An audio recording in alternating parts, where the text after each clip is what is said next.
오늘은 온전히 지켜진 유월절이라는 제목으로 주의 말씀의 은혜를 나눌 수 있도록 하겠습니다.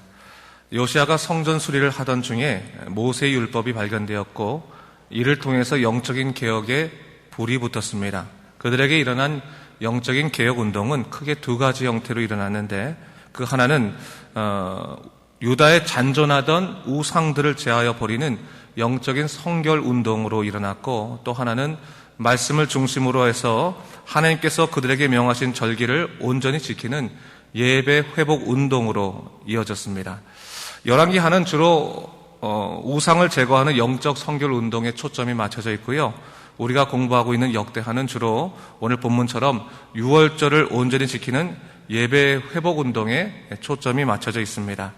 오늘 본문인 역대하 35장은 사무엘 이후로 가장 온전하게 절기를 지킨 요시야 시대의 유월절 행사를 다루고 있습니다.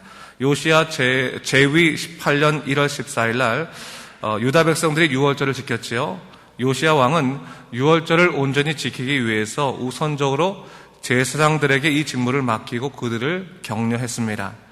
오늘날로 말하자면 목회자들이라고 할 수 있는 이 제사장들에게 그 심령에서부터 온전히 예배 드릴 수 있도록, 제사를 준비할 수 있도록 그들을 우선적으로 격려했던 것입니다. 그리고 나서 3절에서 하나님 앞에서 구별된 지파인 레위 사람들에게 당부하기죠. 영적인 당부를 하기를, 성전에서 다시는 그 어깨에 거룩한 매를 매지 말고 오직 마땅히 하나님과 이스라엘을 섬겨야 한다, 그렇게 이야기를 하고 있는 것을 볼 수 있습니다. 이 말은 아마도 당시 성전 수리가 이루어진 동안에 여호와의 거룩한 궤가 잠시 옮겨졌기 때문이 아닐까. 그래서 성전 수리가 끝났으니 이제는 그 말씀, 그 궤가 그 가운데 있고 이제부터는 온전히 예배 집중해야 된다라고 권면했던 말일 수도 있고, 또 다른 그 의미를 찾아본다면 그 이전에 왕 중에 므낫세라고 있었죠. 므낫세에 의해서 지성소에 우상을 놓기 위해서 그 거룩한 궤가 치워졌던 아주 치욕스러운 때가 있었습니다. 그때를 생각하면서 다시는 우리가 그 말씀, 그 언약궤가 다른 곳으로 우리가 나가면 안 되겠다. 이제는 거룩하게 우리가 하나님의 그 전 안에서 예배가 드려져야겠다라고 하는 의미에서 그렇게 말한 것일 수도 있습니다. 그러면서 4절부터 유월절을 준비하되 다윗의 글과 솔로몬의 글을 준행하여 너희 그 족속대로 반열을 따라 준비하라, 그렇게 말하고 있죠. 이 말은 정해진 말씀에 따라 철저하게 그대로 준비할 것을 명하고 있는 것입니다.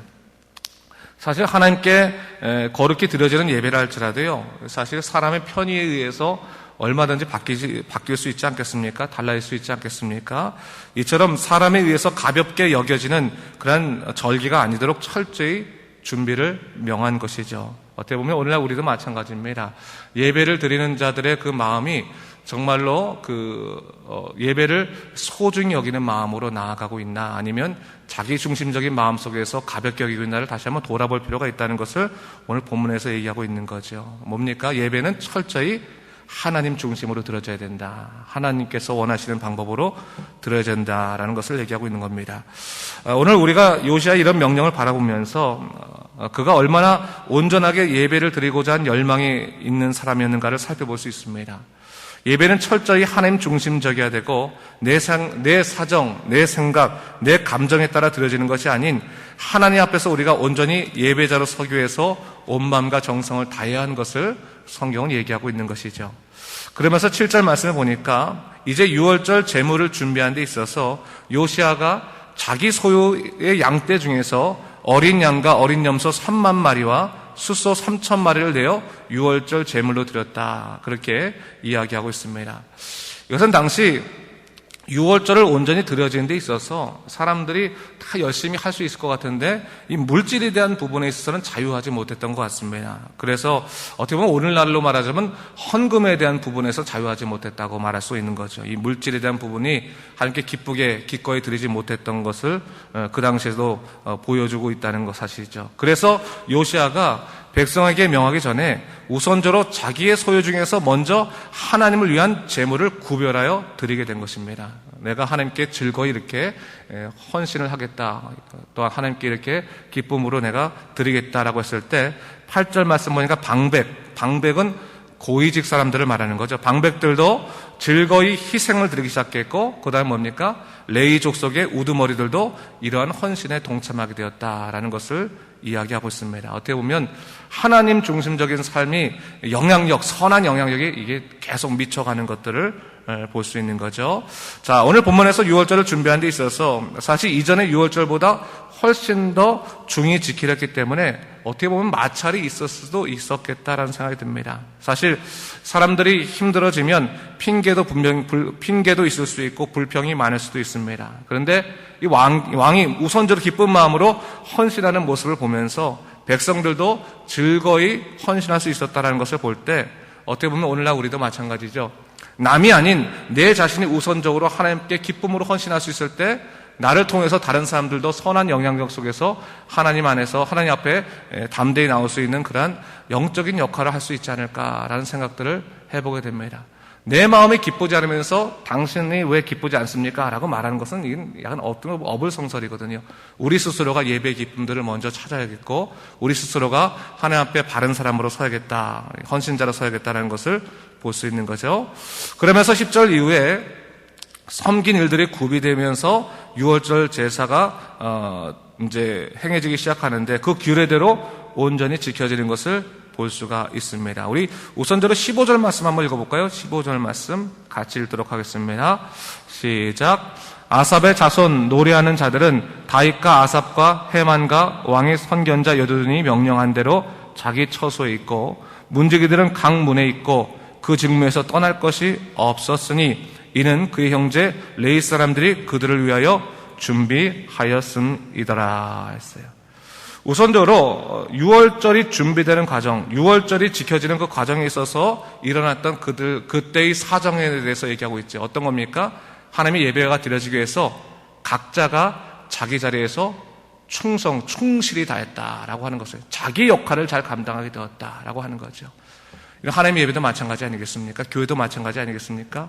각자의 자리 가운데서 최선을 다하고 하나님이 맡은 바 일들을 최선을 다할 때 하나님의 예배는 온전히 바로 서게 되는 것이고, 온전히 주님을 위한 찬양이 온전히 바로 서게 되는 것이다 라는 것을 볼 수 있는 거죠.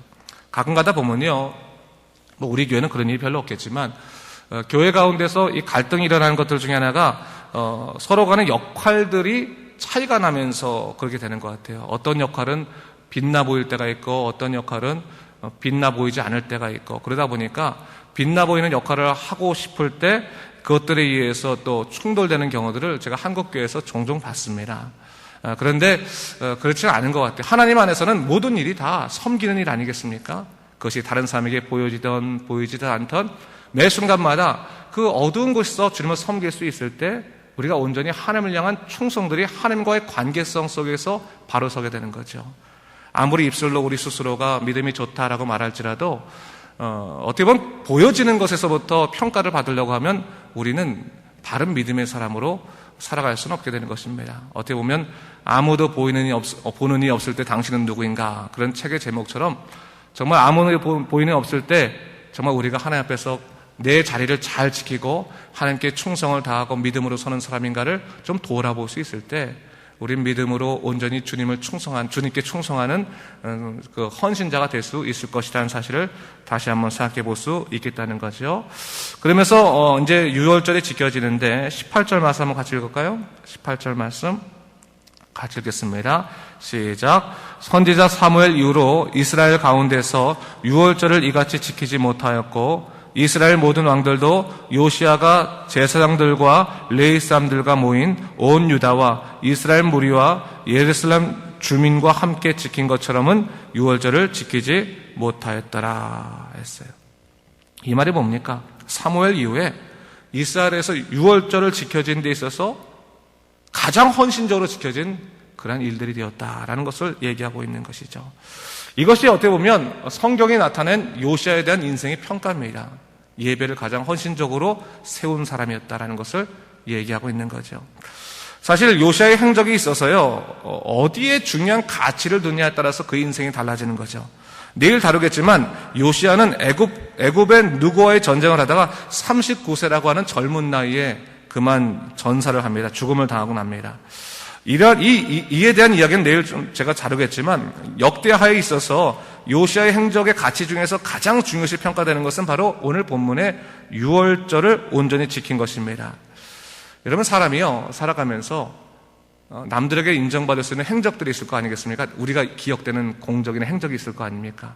남들이 나를 어떻게 평가할지. 꼭 죽지 않더라도 내가 이사를 가거나 아니면 내가 없을 때 사람들이 나를 평가하는 기준들이 있을 거라는 생각이 들기도 합니다. 그런데 여러분 한번 그 생각해 보세요. 나는 어떤 사람으로 기억되고 싶을까? 내 삶에 있어서 가장 잘한 일은 뭘까? 가장 올바른 일은 무엇이었을까를 한번 돌아볼 필요도 있다는 사실입니다. 어떤 사람은 돈을 참 많이 번 사람으로, 어떤 사람은 세상에서 성공한 사람으로, 어떤 사람은 자녀들 교육을 잘 시킨 사람으로, 어떤 사람은 가정을 잘 지키고 돌본 사람으로, 전부 다 어떻게 보면 소중한 가치라고 볼 수 있겠죠. 그러나 만약 우리 이름이 성경에 기록된다고 해보십시오. 성경에 기록된다. 성경에서 우리 이름이 기록되는 사람 중에 하나예요. 그때 우리가 돈을 잘 벌었다는 것이 하나님께서 기쁘시게 생각하는 그러한 기록으로 남겠습니까? 아니면 자녀를 잘 가르쳤다고 하는 것 자체가 참 이 사람이 인생을 잘 살았다고 하는 것으로 기록이 남겠습니까? 만약에 성경에 우리가 이름이 기록되는 역사의 한 부분, 그러니까 사실은 오늘 어떻게 보면 오늘날의 이 책으로 기록되지 않을 뿐이지 성경의 말씀, 하나님의 사람들의 이야기는 계속 지속되고 있거든요. 그 중에서 우리 이름의 기록에 어떤 하나님께서 원하시는 행적이 붙었는지를 좀 돌아볼 필요가 있다는 겁니다. 다른 말로 말하자면 우리의 형통이나 성경이 소중히 여기는 가치가 될 수 있을까라는 것들을 한번 생각해 보자는 것입니다. 하나님께서 기뻐하실 만한 내 삶의 가치가 무엇인가를 솔직히 돌아보자는 것입니다. 요시아는 비록 인생의 판단의 실수로 인해서 일찍 죽음을 당해야 됐지만 성경은 그의 삶이 짧은 인생이었다는 것 때문에 아쉬워하지 않아요. 성경은 그의 삶에 대해서 전혀 아쉬워하지 않습니다. 오히려 하나님의 눈에는 짧은 인생이었지만 참으로 의미 있고 가치 있는 삶을 살았다는 것을 얘기하고 있고, 특별히 그에 대한 기록들 중에서 이 예배, 유월절을 지킨 기록을 아주 자세히 적으로 인해서 그가 예배를 세움으로 인해서 이스라엘 백성들에게 예배의 거룩함과 소중함을 일깨웠던 사람이었다는 것을 오늘 강조하고 있는 것을 볼 수 있습니다. 그것이 바로 요시아의 행적이라는 거예요. 요시아의 행적. 여러분, 우리가 하나님의 눈에서, 하나님의 시각에서 우리 자신의 인생을 한번 돌아볼 필요가 있겠어요. 하나님께서 우리를 보면서 너는 예배를 소중히 여김으로 인해서 다른 사람에게 예배의 소중함을 일깨운 사람이었다. 너는 정말로 나를 사랑하는 모습들을 통해서 정말 사람들에게 하나님이 얼마나 소중한지를 보여준 사람이었다. 너는 내 사랑을 품고 세상에 나가서 가난하고 고통받는 사람들에게 예수의 사랑을 전한 사람이었다. 하나님이 원하시는 그런 우리 인생의 모습이 있을 것이라고 봅니다. 그거를 놓치지 말아야 되는 거예요. 그렇죠? 우리 인생 끝날 때까지 그냥 끝나면서 너는 내가 생명을 줬는데 그렇게 너 자신을 위해서만 살다가 갔냐? 그렇게 하나님께서 아쉽게 말씀하시면 그것도 좀 그렇잖아요. 그렇죠? 그렇죠? 우리가 구원받은 사람으로 살아가려고자 한다면 그 삶 속에서 열매도 있어야 되는 겁니다. 열매. 지금 하나님께서 주시는 그 믿음의 사람으로 온전히 세워지는 열매들이 있어야 될 터인데 그 열매가 무엇인지를 한번 돌아볼 필요가 있다는 사실입니다. 자, 오늘 말씀을 마치면서요, 요시아가 유월절 예배를 왜 그렇게 다른 사무엘 이후에 최고로 온전히 지켜졌다고 하는 그 유월절 예배를 세우고 싶어 했을까? 한번 여러분 묵상해 보십시오. 왜 그는 그토록 예배를 세우고자 했을까? 그토록 하나님 예배를 세우기 위해서 열망하고 애쓴 사람이었을까? 자기 자신의 영광을 위해서 그러지 않았을 거 아니에요. 그렇죠? 그는 왜 그러한 열망이 있었고 또한 그런 온망과 온정성의 마음이 있는 사람이었는가를 돌아보면서 하나님과의 오늘 우리의 관계성 다시 한번 돌아보면서 믿음으로 오늘 하루도 굳건하게 살아가는 여러분 되시기를 주님의 이름으로 축원합니다. 기도하겠습니다. 주 하나님 아버지 감사합니다. 이 아침에 다시 한번 요시아가 유월절 예배를 세워가는 그 과정들을 보면서 하나님께 온전히 예배를 회복하는 그 운동을 펼쳤던 그의 심령들을 돌아보게 됩니다. 자신의 것들을 아낌없이 헌신하면서도 정말 기꺼이 감사하게 드렸었던 그의 마음 가운데 어떠한 마음이 있었을까 다시 한번 돌아보게 됩니다. 주 하나님 아버지, 우리가 살아가면서 우리 인생 정말 해야 될 것도 있고 또 하고 싶은 것들도 많이 있지만 정말 하나님이 원하시는 것들을 할 수 있는 인생 될 수 있도록 인도하시고 하나님께서 정말 이끄시는 믿음의 인생 될 수 있도록 우리를 붙잡아 주시옵소서. 감사드리며 예수님 이름으로 기도드립니다. 아멘.